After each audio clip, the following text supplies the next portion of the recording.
Philadelphia 76ers ay tila ayaw nang maghintay para sa bagong season at ang kanilang mga bituin ay maagang naghahanda para sa isang napakalaking championship push. Naging usap-usapan ang off-season workouts matapos makita sina Joel Embiid at Tyrese Maxey na todo ensayo habang inaabangan ang pagsisimula ng bagong look Sixers kasama sina LeBron James at Jaylen Brown.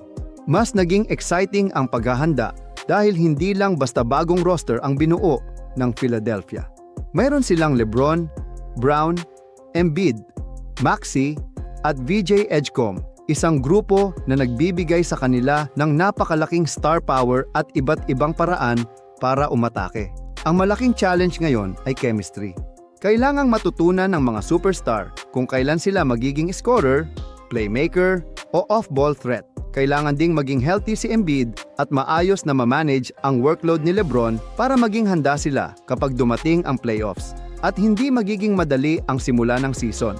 Unang haharapin ng Sixers ang defending champion New York Knicks sa October 20 bago ang kanilang home opener laban sa Cleveland Cavaliers makalipas ang 2 araw. Kung mag-click agad ang chemistry, maaaring maging isa ang Philadelphia sa pinakamapanganib na teams sa Eastern Conference. Pero habang todo practice na ang kanilang mga bituin, isang tanong ang mas lalong lumalaki.